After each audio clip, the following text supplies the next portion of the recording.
मेरी तस्वीरें over exposed क्यों हैं? एफ नंबर क्या होता है? एफ नंबर को बदलने से क्या होगा? अगर आपके पास भी ये सारे सवाल हैं तो हम आपकी मदद करेंगे कैमरा के एक्सपोजर को समझने में। आप सबका स्वागत है निकॉन डीएसएलआर ट्यूटोरियल में।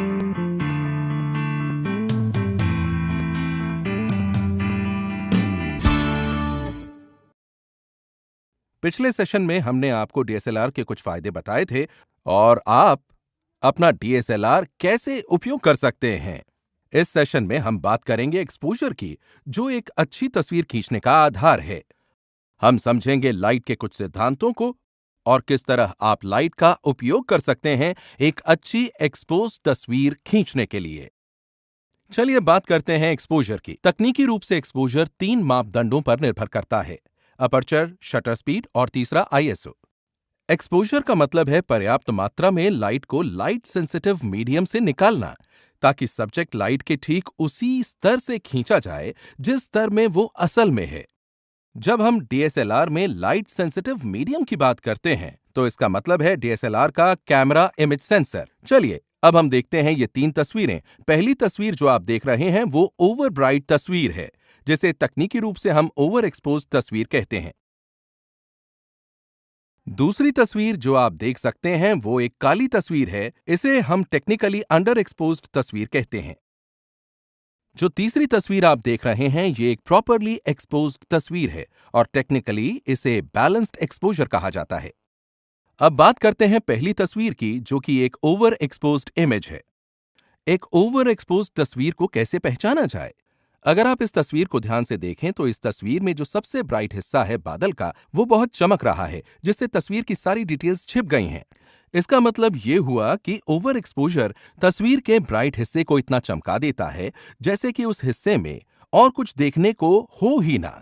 इसे कहते हैं एक ओवर एक्सपोज्ड पिक्चर।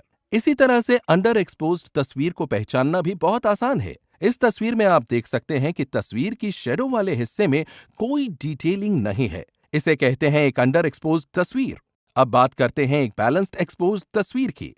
यहां पर हमारे पास है एक परफेक्ट एग्जाम्पल बैलेंस्ड एक्सपोज्ड तस्वीर का, जहां आप तस्वीर के ब्राइटेस्ट हिस्से और डार्क वाले हिस्से दोनों में डिटेल्स अच्छे से देख सकते हैं। इसे हम कहते हैं बैलेंस्ड एक्सपोज्ड तस्वीर। इस सेशन की शुरुआत में हमने आपको बताया था कि एक्सपोजर 3 चीजों पर निर्भर करता है: अपर्चर, शटर स्पीड और आईएसओ। तो बात करते हैं अपर्चर की और समझते हैं कि अपर्चर कैसे काम करता है। अपर्चर लेंस का वो हिस्सा है जो लेंस से गुजरती लाइट को नियंत्रित करता है, बिल्कुल हमारी आंखों की तरह।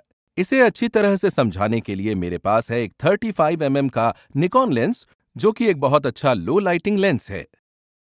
अगर आप इस लेंस के पिछले हिस्से में देखेंगे तो आपको एक लीवर नजर आएगा। अपर्चर ब्लेड्स को देखने के लिए आप सिर्फ इस लीवर को पुश कीजिए, आपको अपर्चर खुलता हुआ नजर आएगा। इसे कहते हैं लेंस का अपर्चर।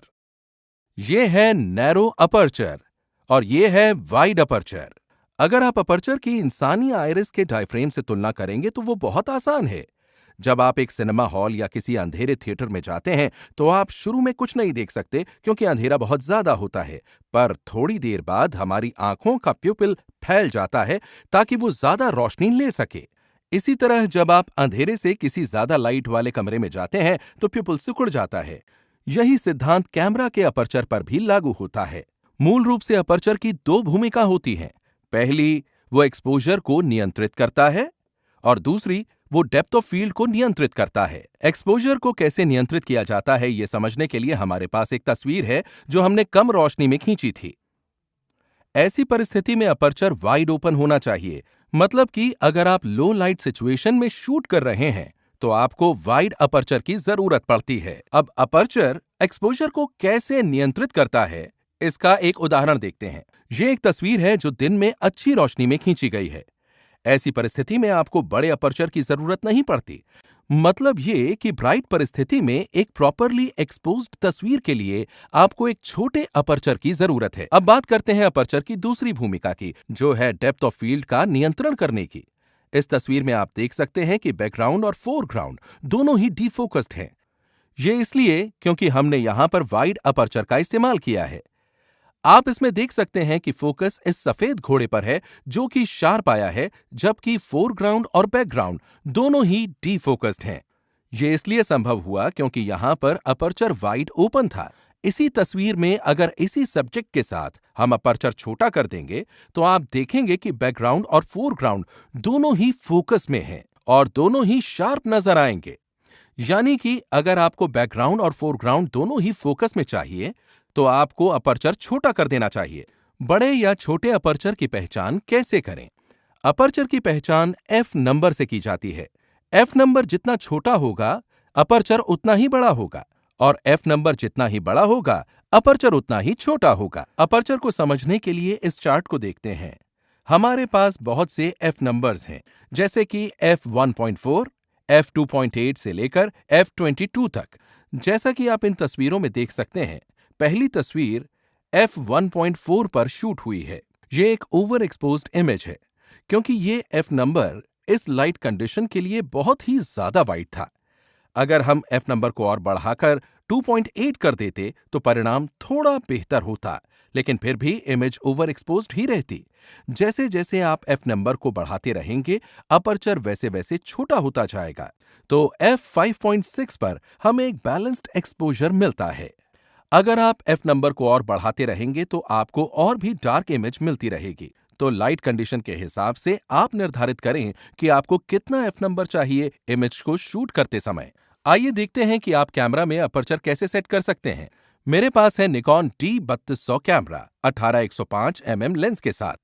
लेंस में भी आप मार्किंग देख सकते हैं 3.5 से लेकर 5.6 तक। इसका मतलब क्या है? इसका मतलब यह है कि जब आप 18 mm के वाइड एंगल पर शूट करते हैं तो आपको 3.5 का वाइड अपर्चर मिलेगा और जब आप 105 mm तक जूम करते हो तो आपको 5.6 का वाइड अपर्चर मिलेगा। इसे इस्तेमाल करने के लिए कैमरा को ए मोड पर लेकर जाना होगा और कमांड डायल को घुमाना पड़ेगा। आप जैसे जैसे कमांड डायल को घुमाएंगे आपको अपर्चर 3.5 में जाता हुआ दिखाई देगा। यह देता है आपको वाइड अपर्चर। आप जैसे जैसे एफ नंबर बढ़ाते हो अपर्चर उतना ही छोटा होता जाता है। तो f22 पर आपको सबसे छोटा अपर्चर मिलेगा। हमने डिस्कस किया अपर्चर कैसे एक्सपोजर और डेप्थ ऑफ फील्ड को नियंत्रित करता है। अब मैं आपको एक उदाहरण देता हूं कि अलग अलग सिचुएशंस में आप कैसे अपर्चर सेट कर सकते हैं और कौन सा एफ नंबर सही रहेगा। यह तस्वीर है लैंडस्केप की। सामान्य रूप से लैंडस्केप शॉट में हमें बैकग्राउंड और फोरग्राउंड दोनों की ही जरूरत होती है। ये पाने के लिए आपको एक बड़ा एफ नंबर यूज करना चाहिए। ऑफ कोर्स लाइट कैसी है उस पर निर्भर करेगा आपका एफ नंबर और आपको यूज करना है स्मॉल अपर्चर। अगर आपको एक सिनेमैटिक इफेक्ट चाहिए जिसमें बैकग्राउंड पूरी तरह से डिफोकस्ड हो या दूसरे शब्दों में शैलो डेप्थ ऑफ फील्ड हो, ऐसे में आपका अपर्चर वाइड ओपन होना चाहिए। f4 से आप ये पा सकते हैं जिसमें आपका बैकग्राउंड आपके फोरग्राउंड से बिल्कुल अलग दिखाई देगा। इस ट्यूटोरियल को देखने के लिए धन्यवाद। उम्मीद करता हूं कि आपको ये अच्छा लगा होगा। अगले सेशन में हम एक्सपोजर के एक और एलिमेंट की बात करेंगे जिसे कहते हैं शटर स्पीड। तब तक के लिए अपने निकॉन बडी अभिषेक सिंह को इजाजत दीजिए।